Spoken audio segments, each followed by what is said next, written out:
ప్రార్థన చేసుకుందాం.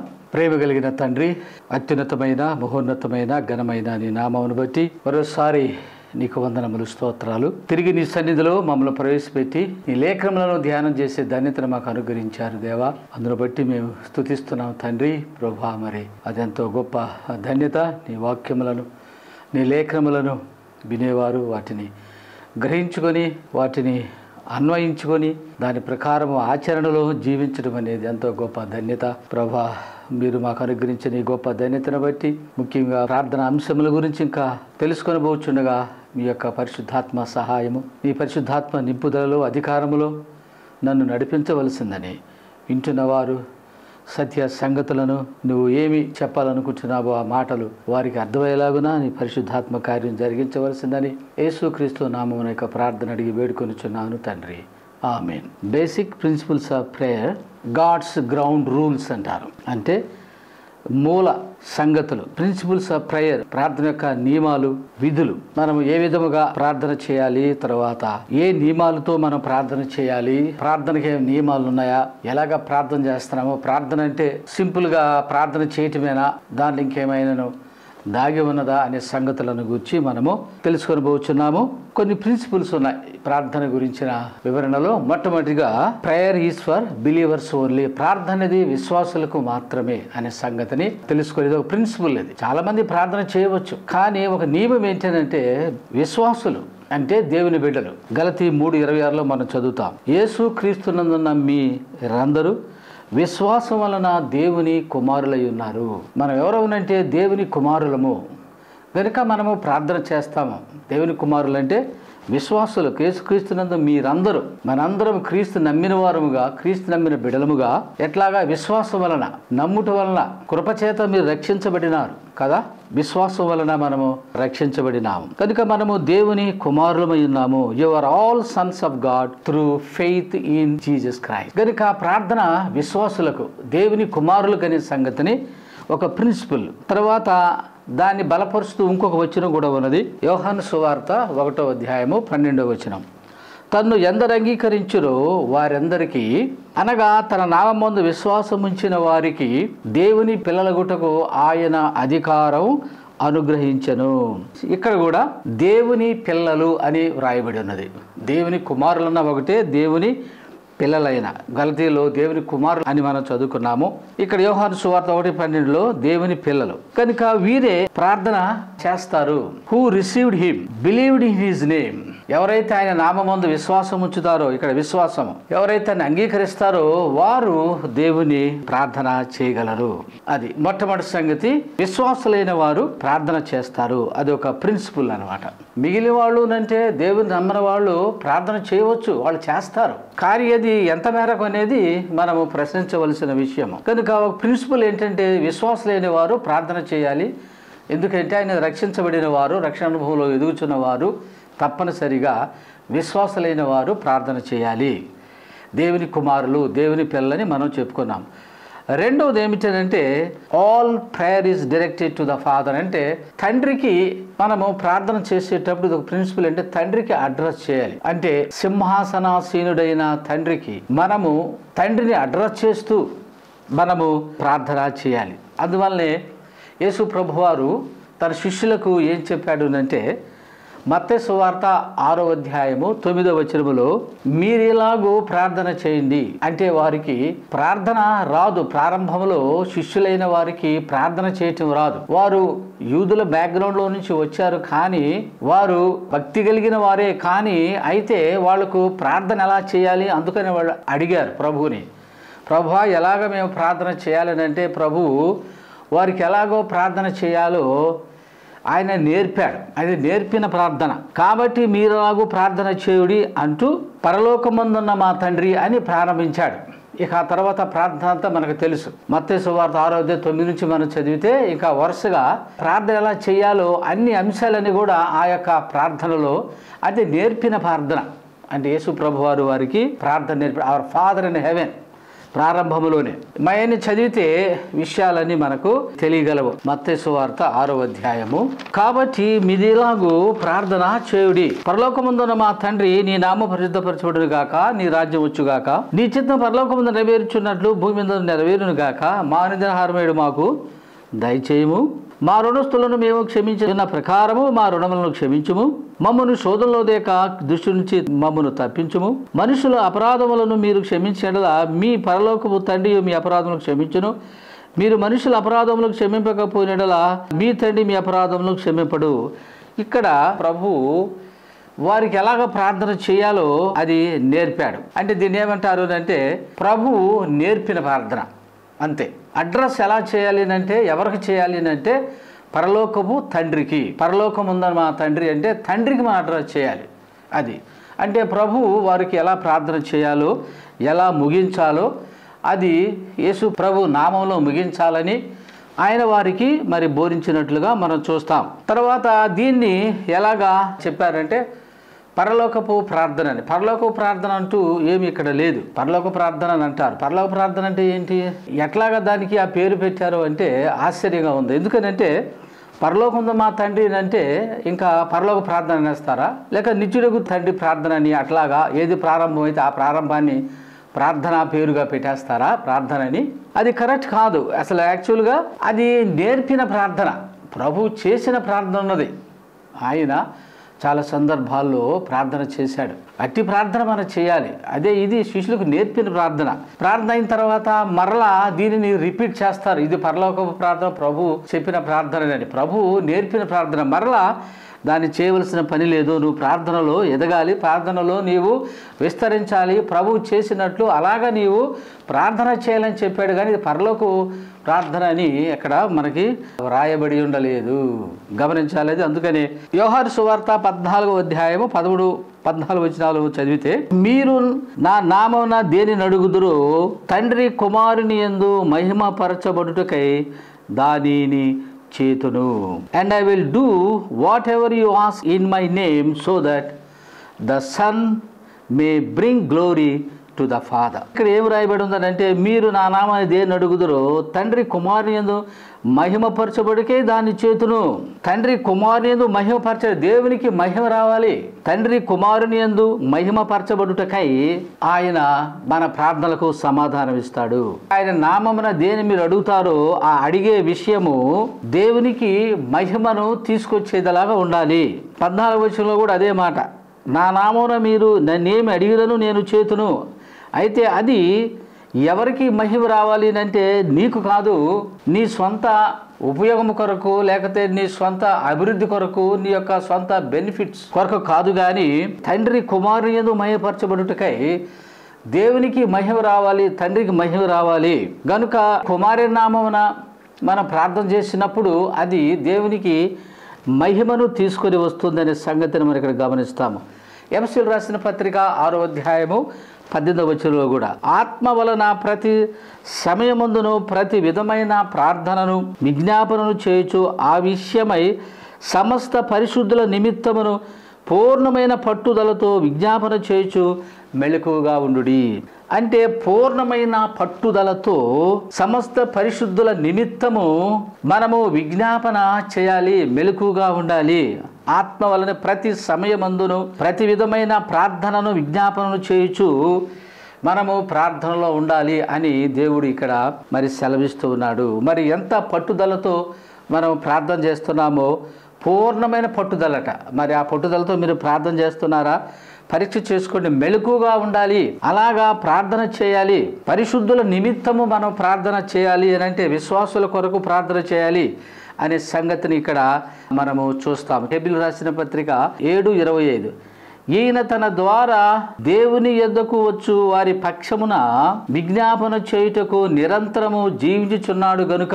ఎవరు? యేసు ప్రభువారు. దేవుని యొద్దకు వెళ్ళటం అంటే నేనే మార్గమును సత్యమును జీవమును, నా ద్వారానే తప్ప ఎవరు తండ్రి యొద్దకు రాడు. తండ్రి కుడిపార్శ్వమున ఉండి మన కొరకు నిరంతరము విజ్ఞాపన చేస్తున్న, నిరంతరము జీవిస్తున్నవాడు. నేను అల్ఫా ఓమేగా, ఆది అంతము లేనివాడును, ఆయన ఉన్నవాడు గనుక వారిని సంపూర్ణముగా రక్షించడం శక్తిమంతుడై ఉన్నాడు. ఇంకోటి ఏమిటంటే మరి ఆయన రక్షించిన వాడు కనుక మరి ఆ రీతిగా ఆయన మన కొరకు మరి విజ్ఞాపన చేస్తున్నట్లు therefore is able to save completely.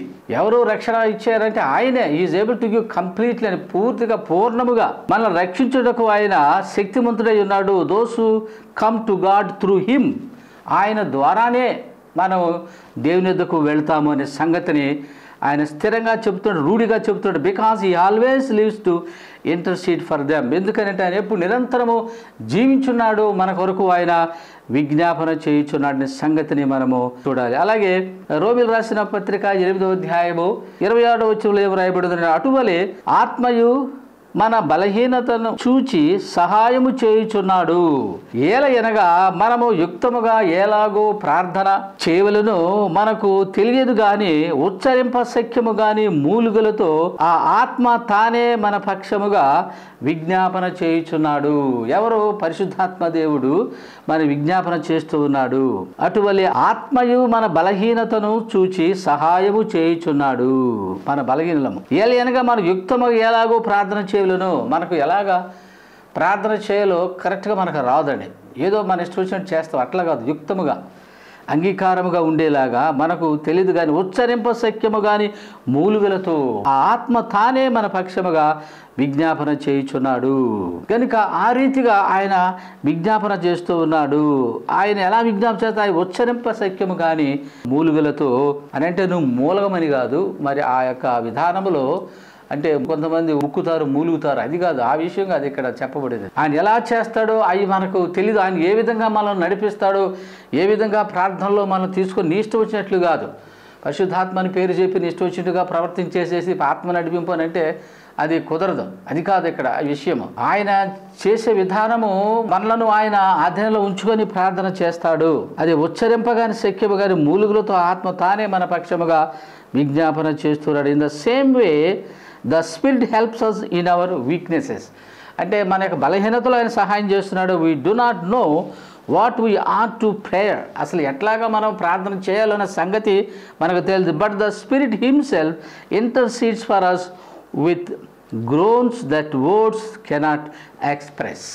అది గ్రోస్ వర్డ్స్ అవి మనము ఎక్స్ప్రెస్ చేయలేమని ఆయన సెలవిస్తూ ఉన్నాడు.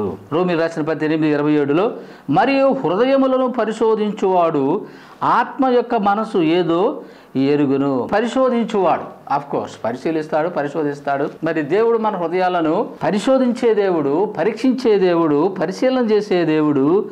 ఆత్మిక మనసు ఏదో ఎరుగును. ఏలయనగా ఆయన దేవుని చిత్త ప్రకారం పరిశుద్ధుల కొరకు విజ్ఞాపన చేయుచున్నాడు. దేవుని చిత్త ప్రకారమే ఆయన పరిశుద్ధుల కొరకు విజ్ఞాపన చేస్తూ ఉన్నాడు. And he who searches our hearts knows the mind of the Spirit, because the Spirit intercedes for the saints in according to with God's will. అంటే దేవుని చిత్త ప్రకారం పరిశుద్ధుల కొరకు ఆయన మనకు విజ్ఞాపన చేస్తూ ఉన్నాడు అనే సంగతిని మనము గమనించాలి. తర్వాత మూడవది ఏంటంటే long prayers should be reserved for private prayers. అంటే ఏమిటంటే దీర్ఘ ప్రార్థనలు. అంటే కొంతమంది మరి ప్రార్థనలు చేయాలి అని అంటే దీర్ఘ ప్రార్థనలు, ఒకవేళ దీర్ఘ ప్రార్థన చేస్తే దేవుడు వింటాడా?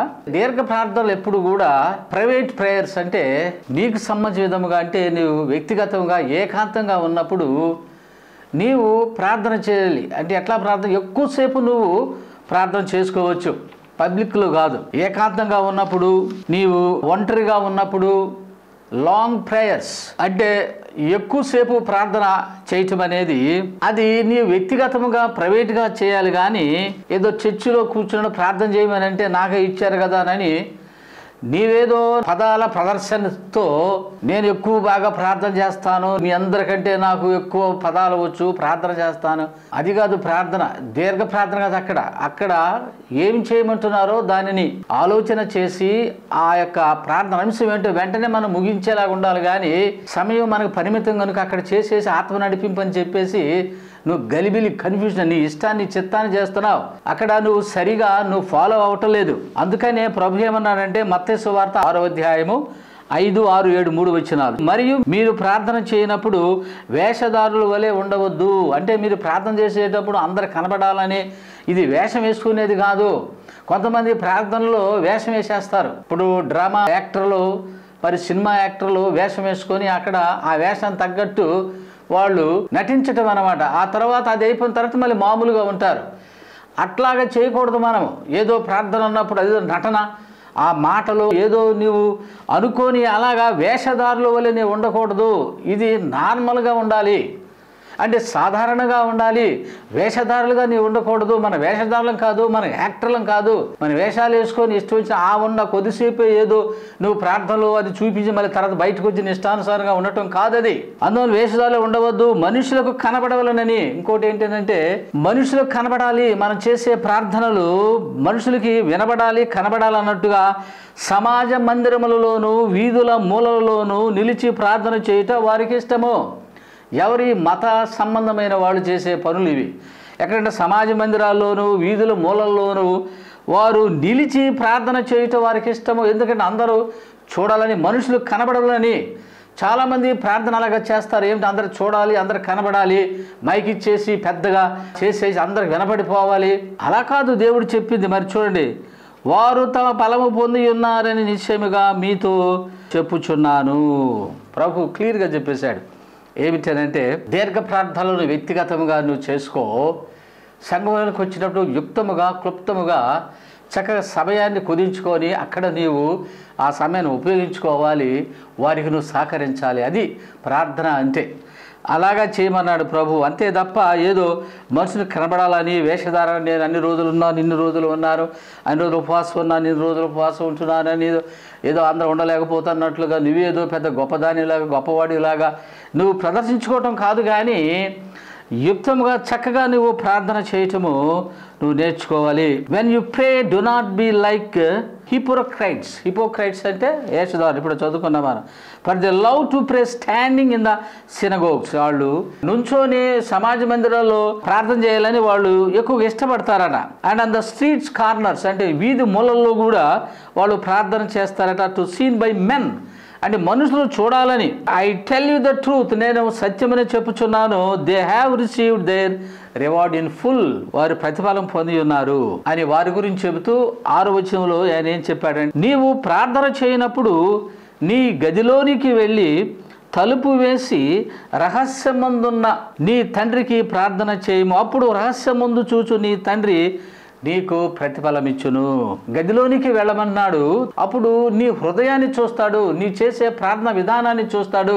వేషధారణ వలన చేసే ప్రార్థన కాదు, నిలబడి పొడుగుగా దీర్ఘంగా నువ్వు ప్రార్థన చేస్తే అది కాదు, మనుషులు కనబడాలని కాదు. కానీ దేవుడు నీ హృదయాన్ని ఎరిగి ఉన్నాడు కనుక ఆయన తెలుసు ఏ ఉద్దేశంతో నువ్వు ప్రార్థన చేస్తున్నావో అది.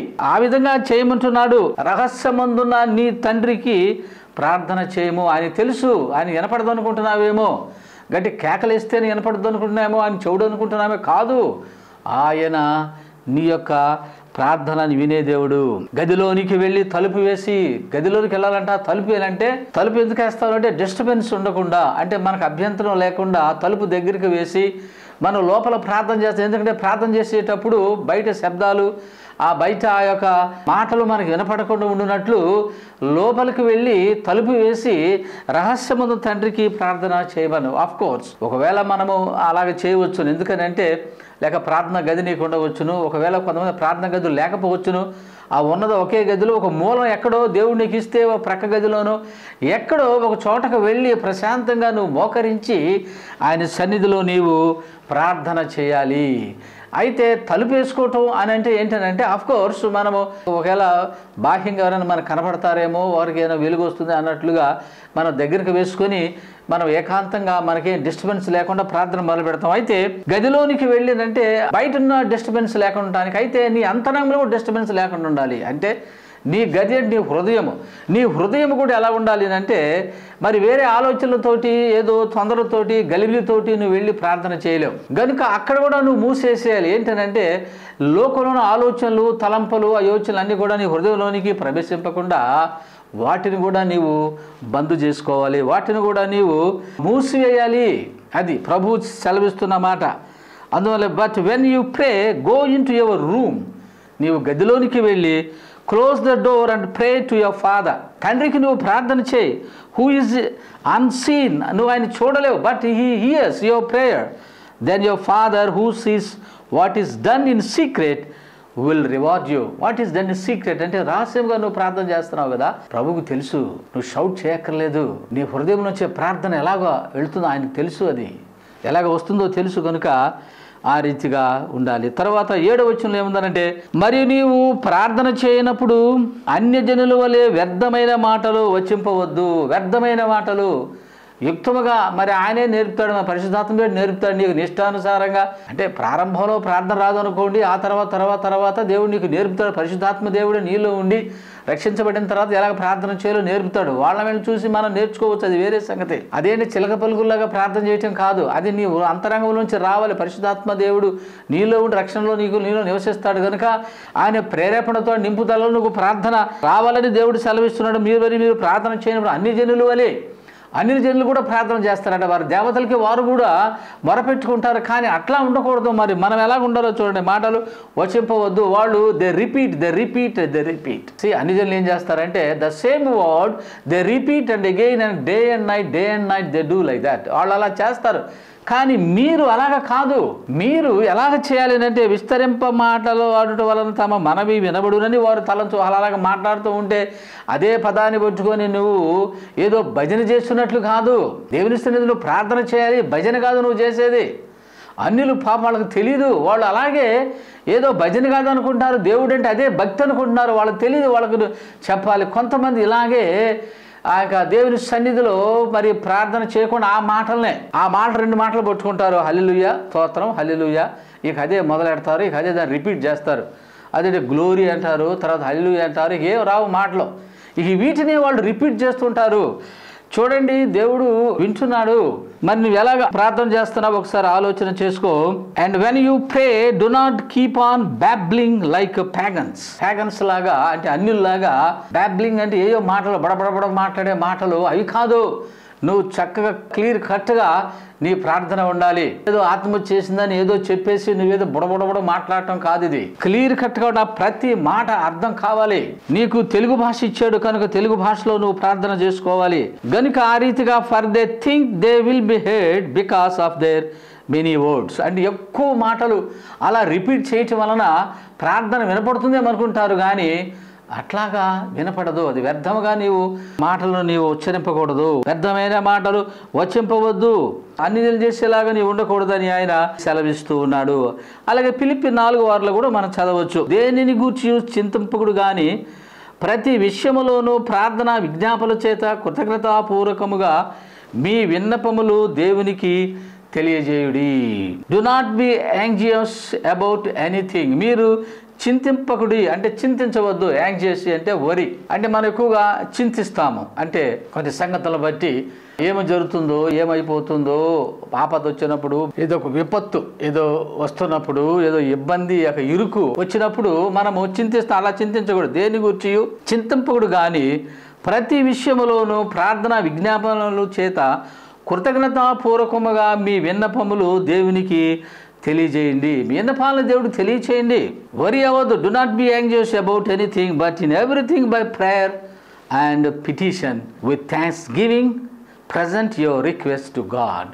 దేవుని ముందు మనము మీ విన్నపములు ఆయనకు తెలియచేయాలని దేవుడు సెలవిస్తున్నాడు. ఇక్కడ మనము 3 విషయాలు మనం నేర్చుకున్నాం. మొట్టమొదటిది ఏమిటంటే ప్రార్థన అనేది విశ్వాసులు చేసే ప్రార్థన, విశ్వాసులకు అంటే విశ్వాసులు ప్రార్థన చేస్తారనే సంగతిని.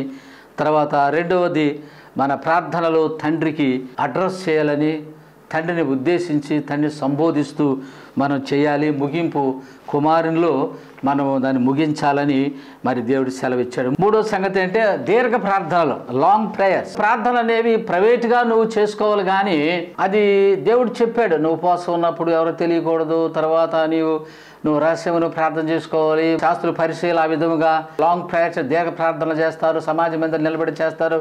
ఆ సంత వీధులలో, కార్నర్స్లో వారు తిరిగి చేస్తూ ఉంటారు. అట్లా కాదు, మీరు అలా చేయకూడదు. రహస్యముని తండ్రికి వినపడేలాగున నీవు అలా చేయాలనేది 3వ విషయం నేర్చుకున్నాము. తర్వాత 4వ విషయాన్ని మనము తెలుసుకోబోతున్నాము.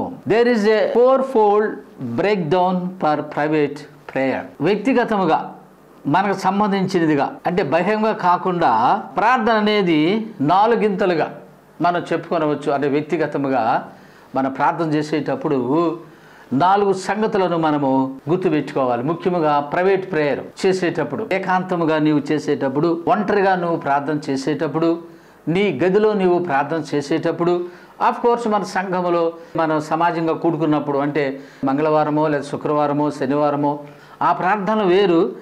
అయితే నీవు ఒంటరిగా నువ్వు ప్రార్థన చేసేటప్పుడు 4 సంగతులు, 4-fold థింగ్స్, ఆ 4 సంగతులు నీవు తెలుసుకోవాలి. దేనిలో? ప్రైవేటు ప్రేయర్లో. అంటే నీ వ్యక్తిగతంగా నువ్వు ప్రార్థన చేసేటప్పుడు, నువ్వు ఒంటరిగా ప్రార్థన చేసేటప్పుడు, లేక ఏకాంతంగా నువ్వు ప్రార్థన చేసేటప్పుడు ఈ 4 సంగతులను నీవు మనసులో పెట్టుకోవాలి. ఒకటి ఏమిటనంటే, నీవు విశ్వాసగా నువ్వు ప్రార్థన చేసేటప్పుడు మొట్టమొదటిది దేవుడు నీ ప్రార్థనను నువ్వు వినే ముందు నువ్వు మొట్టమొదటిగా నీవు ఒప్పుకోవాలి. అంటే కన్ఫెషన్ ఉండాలి. ఏంటండి కన్ఫెషన్ అంటే? ఏంటంటే ఒప్పుదల, ఒప్పుకోలు. ఏంటి?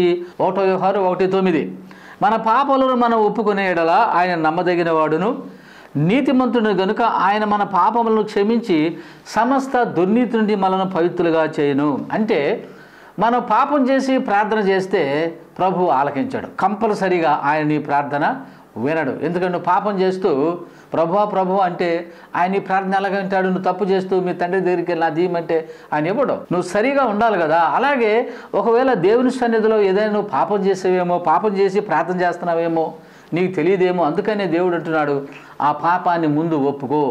అంటే నువ్వు ప్రార్థన చేసే ముందు నీ పాపాన్ని ఒప్పుకోవాలి. ఒప్పుకుంటే అంటే విశ్వాసిగా నువ్వు ఒప్పుకుంటే ప్రభువు నీ ప్రార్థన ఆలకిస్తాడు.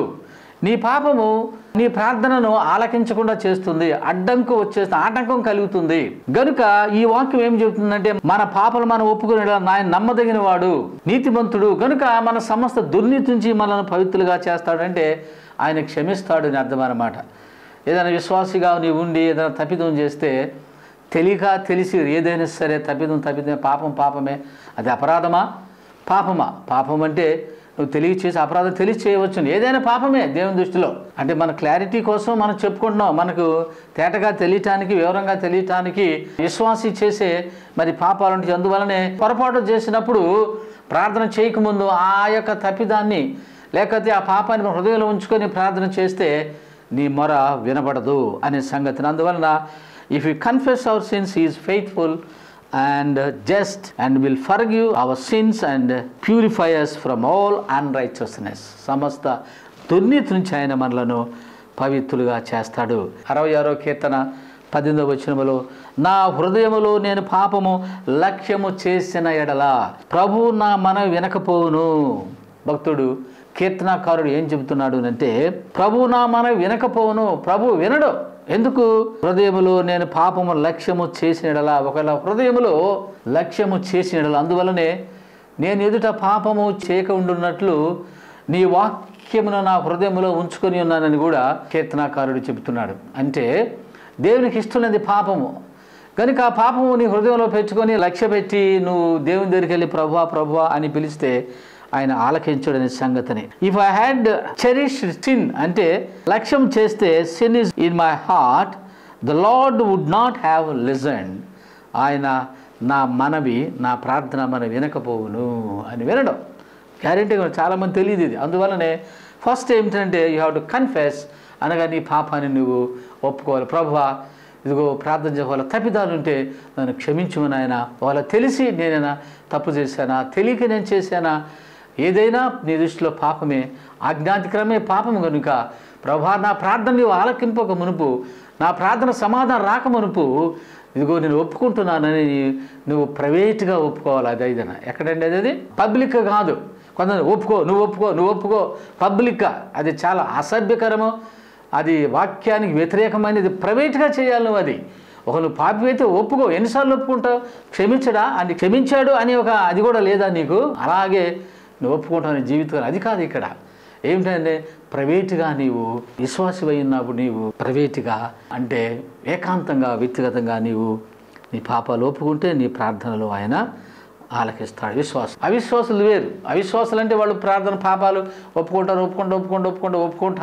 ఉంటారు అనమాట. వాళ్ళు అది కాదు, అంటే వాళ్ళకి తెలియలేదు, అంటే అక్కడ చెప్పేవాళ్ళు సరిగా లేరు. విశ్వాసి పాపం చేసినప్పుడు విడుదల, విమోచన అంటే అది ఒప్పుకోవాలన్నమాట. ఇది వేరు. సో రెండవది ఏమిటంటే థ్యాంక్స్ గివింగ్, అంటే కృతజ్ఞత తెలపాలి మనం. ఒకటేమో మన పాపాన్ని ఒప్పుకోవాలి. రెండవది ఏంటంటే 4 ఫోల్డ్ అనుకున్నా కదా, 4 గింతలు 4 రకాలుగా ఉంటుందని. ఒకటేమో నీ యొక్క పాపాన్ని నీవు ఒప్పుకోవటం అనేది. ఒప్పుకోలు అంటే తప్పిదం, చిన్నదైనా మరి అంతే కదా. అజ్ఞాతిక్రమం అంటే చిన్నది ఏది చేసినా, పెద్దది నేను చేయలేదన్నారు అది కాదు, ఏది చిన్నది చేసినా అది కూడా అబద్ధవాడిన ఏదైనా పాపమే. సో తర్వాత రెండవది ఏమిటంటే థ్యాంక్స్ గివింగ్, అంటే 1 తెస్సలోనికీయులకు రాసిన పత్రిక 5వ అధ్యాయము 18వ వచనంలో ఏమి రాయబడి ఉందనంటే, ప్రతి విషయమునందును కృతజ్ఞతాస్తుతులు చెల్లించుడి, ఇలాగు చేయుట యేసుక్రీస్తునందు మీ విషయములో దేవుని చిత్తము. దేవుని చిత్తం ఏమిటనంటే నీవు కృతజ్ఞతలు చెల్లించాలి. ప్రతి విషయం నందు దేవుడు నీకు ఏం చేస్తున్నాడు, ఏం చేశాడు, ఏం చేయబోతున్నాడు, ఇవన్నీ ఉన్నాయి. నీకు చేశాడు నీ జీవితంలో చాలా సంఘటనలు చేశాడు, నువ్వు మర్చిపోయావు వాటిని. కృతజ్ఞతలు నువ్వు చెల్లించాలి. What he has done for you కదా, ద గ్రేట్ సాల్వేషన్, గొప్ప రక్షణ నీకు ఇచ్చాడు. ఇంకంతకంటే ఇంకేంటి కృతజ్ఞత కలిగి ఉండటానికి, అంతకంటే మించింది ఇంకేంటి, తక్కిన అవసరాలన్నీ ఆయన తీరుస్తూ ఉంటున్నాడు. గనుక ప్రతి విషయంలో ఆ తర్వాత రక్షించబడిన తర్వాత దేవుడు నీకు సమకూర్చి చాలాసార్లు ప్రార్థన చేసావు, ఆయన దగ్గర నుంచి నువ్వు పొందావు. అయితే నువ్వు వాటిని మర్చిపోతున్నావు, మళ్ళీ మామూలు అయిపోతున్నావు నీవు. అట్లా ఉండకూడదు. దేవుడు నువ్వు చేసిన మేళ్ళు, ఆ కృతజ్ఞత భావం నీలో ఉండాలి, మర్చిపోకూడదు. నీవు ప్రతి విషయమందును కృతజ్ఞతాస్తుతులు చెల్లించుడి. ప్రతి విషయంలో కూడా, మరి చిన్న విషయంలో పెద్ద విషయంలో అన్ని విషయాల్లో కూడా దేవుడిని నీవు ఆయనకు కృతజ్ఞతలు చెల్లించాలని రాయబడినది. ఏలాగు చేయుట యేసుక్రీస్తునందు మీ విషయంలో దేవుని చిత్తము, దేవుని ఏర్పాటు, దేవుని చిత్తం ఇది. కృతజ్ఞత చెల్లించడం కూడా ఎంతసేపు మనం అడగటమే కాదు, అంటే అడగటం అంటే మనం పొందటానికి అడిగేది, అది వేరే ప్రార్థన. అది అడగటం, ప్రభు నాకు అది దయచేయ అంటాం కాదు, అది కాదు. కృతజ్ఞతలు అంటే నీకేం చేశాడో దానిని నువ్వు జ్ఞాపకం చేసుకుని ఆయనకి కృతజ్ఞతలు చెల్లించడం అన్నమాట కదా. ఎన్ని చేసి ఉంటాడు. నిజంగా కృతజ్ఞత భావం ఉంటే దేవుడు సంతోషిస్తాడు. అవి మర్చిపోతావు. దేవుడు నీకేం చేయాలో అవి మాత్రం ఎక్కువ గుర్తుపెట్టుకుంటావు. ఆయన నీకు చేసింది నువ్వు మర్చిపోతావు. ప్రార్థనలో చాలామంది చేసేది ఇదే. నిజంగా మన ప్రార్థనలో మోకరించి చేస్తే కృతజ్ఞతలు చెప్పడానికే టైం చాలదండి అసలు. ఆయన చేసిన పనులు ఆ 2 మాటలు అలాగా ఉచ్చరించేస్తాము, ఇంకా ఆ తర్వాత ప్రార్థనలు దిగేస్తాం. ఇక అంతే, ఆయన్ని శోధించేసేస్తాం, వాదించేసేస్తాం. ఎందుకు అది రాంగ్ రూట్లో వెళ్ళిపోతున్నారు జనం. తప్పది అది కాదు. ఇక్కడ ముందు కృతజ్ఞతలు చేయి, దేవుడికి తెలిసిపోతుంది నీకు నువ్వు ఎలాంటి హృదయంతో నీవు ఉన్నావో దేవునికి తెలియదు. దేవుని చిత్తం కూడా అది. ప్రతి విషయంలో నీవు కృతజ్ఞతలు చెల్లించాలని ఆయన సెలవిస్తూ ఉన్నాడు. Give thanks in all circumstances, అన్ని పరిస్థితుల్లో, అన్ని వేళల్లో, సిచ్యువేషన్స్, పరిస్థితులు ఎలా ఉన్నప్పటికీ నువ్వు ఆయన కృతజ్ఞతలు చెల్లించాలి. For this is God's will for you in Christ Jesus.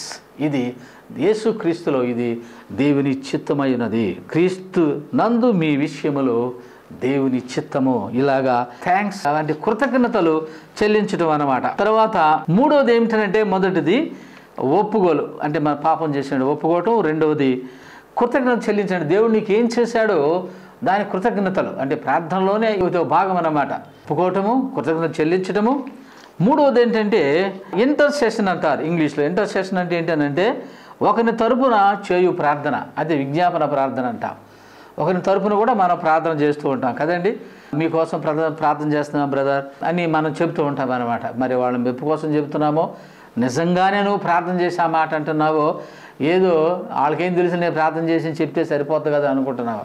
చాలామంది విశ్వాసం ఎలాగ చెబుతూ ఉంటారు, వాళ్ళు ప్రార్థన చేయరు. ప్రార్థన చేయడం బ్రదర్ నీకోసం ప్రార్థన, పచ్చి అబద్ధం అది. ఎందుకనంటే కొంతమంది చేస్తారు, చేయలేదని కాదు. చాలామంది మెజారిటీ దీనికి అలవాటు పడిపోయారు. Brother I'm praying for you అని అంటాడు. ఏం ప్రార్థన అంటే ఆయన కూడా హ్యాపీగా ఫీల్ అవుతాడు, ఏంటంటే పోనీ నా కోసం ప్రార్థన చేస్తాను కదని. తప్పనిసరిగా మనం ప్రార్థన చేసుకోవాలి. మనం చేస్తేనే ఇతరులకు చెప్పాలి మేము ప్రార్థన చేస్తున్నానని. మరి దేం చేస్తున్నావు అని అంటే ఏదో అభివృద్ధి ఆశ అది కాదు, ఏదో పర్టికులర్గా ఆయన అవసరత గురించి నువ్వు విజ్ఞాపన చేయాలి. అది ప్రార్థన చేయటానికి ప్రార్థన చేశానండి, ఏం ప్రార్థన అభివృద్ధి జ్ఞాపకం చేసుకుని ఏదో దీవించు ఆస్వాదించని చెప్తావు. కానీ ఆయనకున్న సమస్య ఏంటో చూసి ఆ సమస్యను గురించి నువ్వు ఇక్కడ విజ్ఞాపన చేయటం, అది దేవుడు చెప్పింది. చూసారండి. అలాగా మనము అర్థం చేసుకోవాలి. అంటే ఇంటర్సెసరీ ప్రేయర్ అంటారనమాట. అంటే ఒకరి తరపున లేకపోతే విజ్ఞాపన ప్రార్థన నువ్వు చేయటాన్ని ఈ విషయంలో మనం తెలుసుకుంటాం. అపోస్తలుడైన పౌలు రాసిన పత్రిక 6వ అధ్యాయము 18వ వచనంలో ఆత్మ మన ప్రతి సమయమందును ప్రతి విధమైన ప్రార్థన విజ్ఞాపన చేయుచు ఆ విషయమై సమస్త పరిశుద్ధుల నిమిత్తమును పూర్ణమైన పట్టుదలతో విజ్ఞాపన చేసి మెలకుగా ఉండండి. కనుక మీరు ప్రతి విషయమందును ప్రార్థన విజ్ఞాపన చేయొచ్చు మరి సమస్త పరిశుద్ధుల కొరకు ఆ విషయమై నిమిత్తమును పూర్ణమైన పట్టుదలతో విజ్ఞాపన చేయొచ్చు మెలకుగా ఉండుడి. కనుక మీరు ఆ రీతిగా ప్రార్థన ఇంటర్సెసరీ ప్రేయర్ కంపల్సరీగా ఉంటుంది. అవును, అధికారుల కొరకు మనం ప్రార్థన చేయాలి, మన పరిపాలన చేసే వారి కొరకు, పాలకుల కొరకు మనం ప్రార్థన చేయాలి, సంఘం కొరకు, అలాగే దైవజనుల గురించి మనం ప్రార్థన చేయాలి, మన కుటుంబంలో మారిన వారి గురించి. ఇంటర్సెషన్ ప్రేయర్ ఎవరైతే మారలేదో, నీ భార్య మారలేదు, నీ భర్త అనే పిల్లలు మారలేదు, నీ బంధువులు రక్షబంధువులు స్నేహితులు ఎవరు మారలేదు, మరి ఇంటర్సెసరీ ప్రేయర్స్ అన్నీ మరి ఈ విధంగా వారి గురించి మనము ఏం ప్రార్థన చేయాలి? మారాలని, అవి పొందటానికి కాదు. ముందు ఫస్ట్ స్టేజ్లోకి రావాలంటే రక్షణలోకి ప్రణాళికలోకి రావాలి. అప్పుడు బ్లెస్సింగ్స్ అనేవి వస్తాయి. మనం రక్షణలోకి రాకుండా ప్రార్థన చేసేసి ఆశీర్దించుదేవా, వాడు ఉద్యోగం ఈ ప్రభువా, మరి వాడు పాస్ అయ్యేలాగా చేయి తండ్రి, వాడు ఫస్ట్ ర్యాంక్ వచ్చేలాగా ఈ చేస్తాం, అంతే. రక్షణలోకి రమ్మని మనం చేయము. అసలు దేవుడు ప్రణాళిక ఏంటి? ఫస్ట్ రక్షణ కదా. దాంట్లోకి వస్తే ఇక మిగిలినవి కూడా ఆశీర్వాదాలకు వస్తాయి. అయితే మన విజ్ఞాపన దేని కొరకునంటే వారు రక్షించబడాలని, వారు దేవుని తెలుసుకోవాలని మనము ప్రార్థన చేయవలసిన వారుగా ఉంటుంది. అదే విజ్ఞాపన ప్రార్థన. అందువలనే ఫర్ అన్బిలీవర్స్ ఫర్ సాల్వేషన్, అంటే వారు రక్షణ కొరకు, అవిశ్వాసుల రక్షణ కొరకు, అవిశ్వాసం రక్షించబడాలని మనము ప్రార్థన చేయాలి. ఫర్ బిలీవర్స్కి ఏం ప్రార్థన చేయాలి మనము? ఆఫ్ కోర్స్ అవిశ్వాసులు గురించి ప్రార్థన చేయమని అంటే వాళ్ళు ఎవరైనా సరే రక్షించబడాలని మనం ప్రార్థన చేయాలి. అది దేవుని వాక్యం సెలవిచ్చే మాట. తర్వాత విశ్వాసుల గురించి, అంటే విశ్వాసులకు చేసే ప్రార్థన ఏంటి? విశ్వాసుల గురించి మనం ఏం ప్రార్థన చేస్తున్నావు, నువ్వేం ప్రార్థన చేస్తున్నావు? విశ్వాసుల గురించి చేసిన ప్రార్థన ఏమిటంటే for jobs in the lord service, అంటే దేవుని యొక్క పరిచర్యలో వాళ్ళు చేయవలసిన పనులు లేక వాళ్ళ యొక్క బాధ్యత లేక ఉద్యోగం లేకపోతే ప్రభు కొరకు, ప్రభు సేవలో ఏ విధంగా పని చేయాలో, ప్రభు యొక్క సేవలో ఉండాలని, ప్రభు సేవ చేయాలని, ఎవరి ధర్మము అంటే ఎవరు వృత్తి వాళ్ళు చేసినట్టుగా ప్రభు సేవలో మనందరము ఆయన పరిచయం చేయాలని ప్రార్థన చేయాలి. అది విశ్వాసుల గురించి చేయవలసిన ప్రార్థన. అంతే. మళ్ళీ వాళ్ళకి ఆశీర్వాదాలు ఎంతసేపు వాళ్ళు దీవించు ప్రభా, వాళ్ళు ఆశీర్దించు ప్రభా, వాళ్ళు పెళ్ళి లేక ఓకే. కానీ అన్నిటికంటే ముఖ్యంగా చేయవలసింది ఏమిటనంటే ఏమిటది? వారు దేవుని సేవలో ఉండాలని, సేవ చేయాలని మనం ప్రార్థన చేస్తున్నామా? ఇంటర్సెసరీ ప్రేయర్ అంటే విజ్ఞాపన చేస్తున్నామా? విశ్వాసుల గురించి చేస్తున్నామా? అది చేసినప్పుడు ప్రభు అన్నీ మనకు అనుగ్రహిస్తాడని మనం తెలుసుకోవాలి. మొట్టమొదటిదేమో ఒప్పుకోలు, రెండవదేమో కృతజ్ఞతలు తెలపటము, మూడవది ఒకరి తరపున లేకపోతే ఇంటర్సెసరీ ప్రేయర్ మనం ప్రార్థించడము అందరి గురించి. తర్వాత నాలుగవది విన్నపం, పిటిషన్ అంటారు. అప్పుడు రావాలి మన విన్నపంలోనికి, అప్పుడు మన విన్నపంలోకి రావాలన్నమాట. అంటే ఫర్ అవర్ నీడ్స్, మన అవసరాల గురించి. ఎప్పుడు ముందు మన తప్పిదాల గురించి కన్ఫెస్ అవ్వాలి, అంటే ఒప్పుకోవాలి. తర్వాత మనకు దేవుడు మనకిచ్చిన కృతజ్ఞత, అంటే మనకేమిచ్చి వాటిని కృతజ్ఞత తెలుపుతూ ఆయనలో ఆ ప్రార్థనలో ముందుకు వెళ్ళాలి.